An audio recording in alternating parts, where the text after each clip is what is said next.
Welcome back to the Deep Dive. Today, we're digging into the source material on, a huge wellness trend right now, parasite cleanses. Yeah, specifically that one product you hear a lot about, Range ParaPurge. Exactly. And our mission here is pretty straightforward. Take all those user stories, the good and the bad. And stack them up against, the actual science, and importantly, how the company itself operates. Right, so you, the listener, get the full picture, the whole verdict. Okay, so first off, the protocol they talk about, it's pretty specific. It is. They claim it's a 25-day thing. You're supposed to take one capsule every 8 hours. For 10 days straight. And you stop for 5 days. A break. And then back on it for another 10 days. And the claims are, well, they're big. They promise it gets rid of parasites. And their eggs. And also this term they use, toxic debris. Okay, let's pause on that one. Toxic debris, that phrase. It should kind of set off alarm bells. What is that? Sounds vaguely science-y. It sounds like marketing, mostly. Medically, your body, your liver, your kidneys, they handle toxins. That term doesn't really mean anything in a clinical sense. So it's maybe a bit of hype to make you feel like you need a detox? It often points that way, yeah. But okay, despite that word. The user reports themselves, some are really positive, aren't they? Like, genuinely compelling. Definitely. You read people saying they feel later, less bloated, almost immediately. More energy, too. Yeah. And even thinking clearer after just a short time on it. Which raises the big question, right?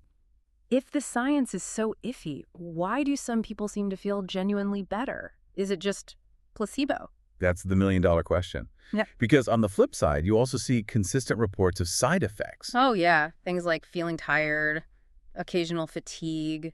And loose stools seem pretty common. Right. And the company actually spins that. They call it the die-off phase. Like it's proof the parasites are dying and leaving your system. Exactly. Evidence that it's working, supposedly. But this is where the science kind of pushes back hard, doesn't it? It pushes back very hard. You look at reputable sources, like the Cleveland Clinic, for instance. What do they say?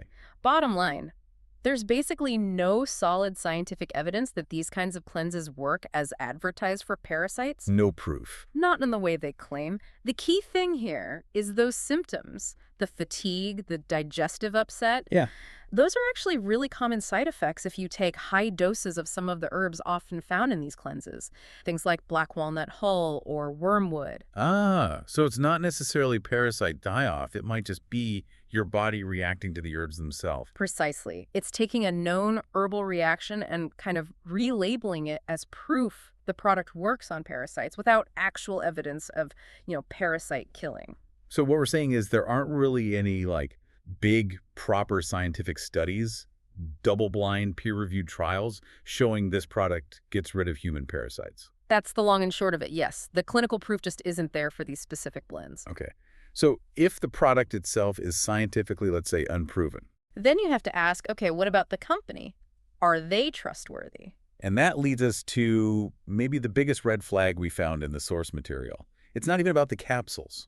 Right. This detail really jumped out. There are tons of reports, multiple customer accounts. Of people getting hit with unexpected monthly charges, recurring billing. Charges they didn't agree to or didn't realize they were agreeing to, and worse. They're described as being nearly impossible to cancel.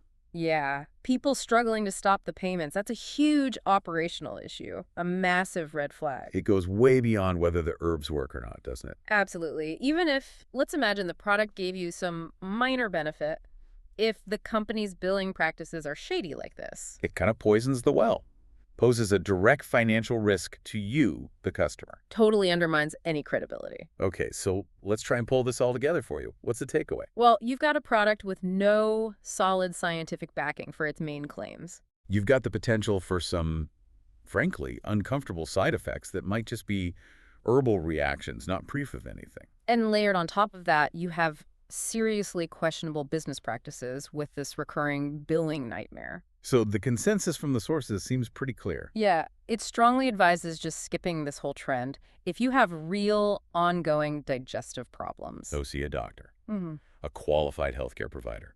Don't self-treat with something like this. Exactly. Which leaves us with a final thought for you, the learner, trying to sort through all this wellness noise. When you see something where the user enthusiasm, those glowing anecdotes, clash so dramatically with the science. And like in this case with questionable business ethics. Mm-hmm. What do you prioritize? How do you decide? Is genuine user experience ever enough on its own when the science and the business model seems so flawed? Something to think about.